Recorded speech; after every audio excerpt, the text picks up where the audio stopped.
宇宙的浩瀚往往让人感到敬畏，但在这无垠的星海中，真正主宰一切的并非发光的星辰，而是那深邃的漆黑。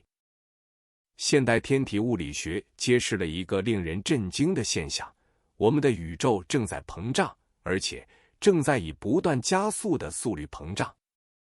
驱动这场宇宙级撕裂的幕后推手，科学家称之为暗能量，它占据了宇宙总质能的 68%。暗能量并非某种实体物质，它是空间本身的属性。当空间扩张，更多的空间被创造出来，随之产生更多的暗能量。这是一个无中生有的悖论，却与东方哲学中真空妙有的概念不谋而合。空并非死寂，而是孕育一切的母体。在神经科学的视角下，人类的意识也拥有自己的暗能量。大脑的预设模式网络 DMN 在我们不专注于外在任务时，悄悄塑造着自我感。物理学中，引力是一种相互吸引导致收缩的力量。在人类心理学里，引力就是执着，一种试图抓取、控制与占有的欲望。然而，暗能量却是一种排斥力，它不把事物拉向自己，而是无条件地给予事物更多的空间去存在。如果我们将宇宙的运作投射到心灵的维度，暗能量是否就是无条件的爱的物理显化？真正的慈悲一如禅宗的空性，它不是冷漠的玻璃，而是一种包容一切的广阔，允许一切如其所是地发生。在人际关系中，我们常把引力误认为爱，我们试图改变对方，把对方拉进自己的轨道，形成情感上的重力场。在天文学里，当引力过度集中，就会形成黑洞，一个连光都无法逃脱的起点，摧毁一切独立的结构。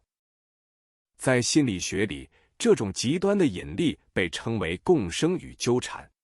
自我的边界崩溃，双方在窒息的控制中失去了自我。而宇宙为了防止这种向内的彻底崩塌，启动了暗能量。它以不可见的温柔撑开了星系之间的距离。无条件的爱正是心灵层面的暗能量，它不抓取，不束缚，而是提供一个无限安全、可以自由扩展的空间。你不需要改变对方的轨迹，你只是成为那片允许他们航行的宇宙。神经生物学告诉我们，充满占有欲的爱会过度激活多巴胺回路，那是一种近乎成瘾的匮乏感，本质是恐惧。而当我们处于纯粹的慈悲中，迷走神经被唤醒，催产素流淌，大脑体验到的不再是收缩的焦虑，而是广袤的平静。在深度的禅修或慈心观中，大脑的预设模式网络活动降低，那个坚硬的自我边界开始消融。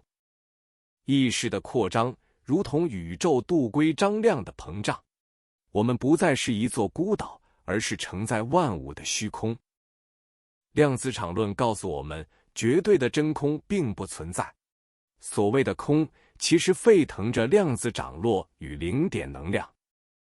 这股隐藏在真空中的能量，正是暗能量的候选者。它证明了空是极度丰盛的充盈。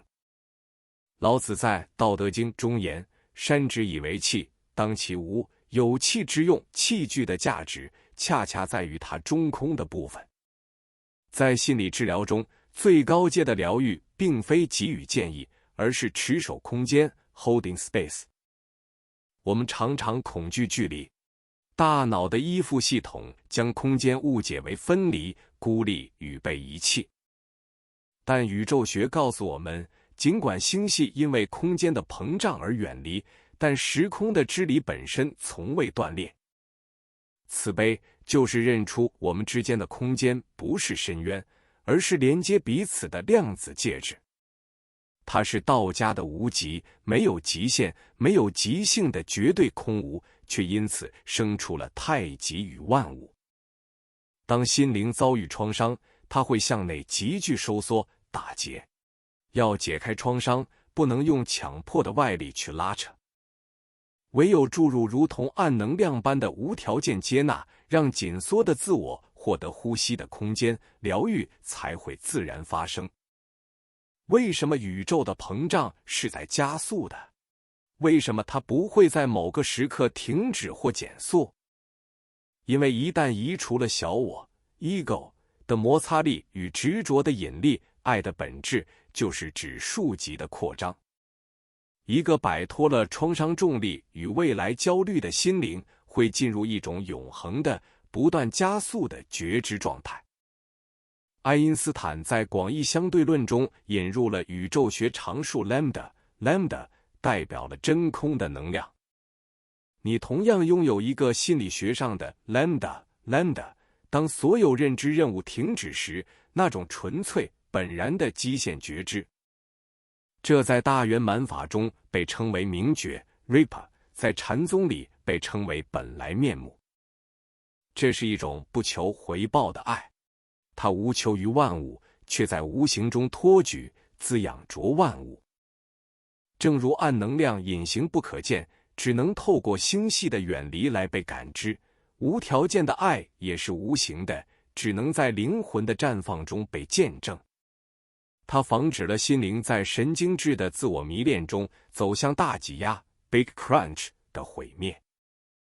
它驱动着我们的内在宇宙走向一种宏伟的、无边无际的终极开放。现在，随着夜色的降临，让我们将这份理智上的理解化为身体的真实体验。轻轻闭上双眼，感受身体在床铺上的重力，承认这股向下的拉扯，那是你白日的执着与疲惫。现在，将注意力转向你身体周围的空间，不是房间里的物品，而是那纯粹的、包容一切的空间。对着这片空间呼吸，每一次呼气，想象你细胞与原子之间的距离正在微微膨胀。你正在释放心理的引力，让那股名为纯粹觉知的暗能量温柔地流入你的内在。你的意识不再被困在小小的头颅里，它越过墙壁，越过大气层，延伸进浩瀚的宇宙。你无比广阔，你就是承载群星的空间，你就是允许宇宙自由呼吸的无条件的爱。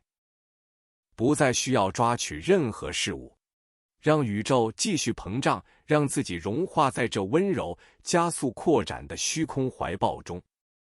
安息在这无垠的广袤里吧，在终极的空性中，你绝对安全。我们在下一个充满觉知的早晨再见。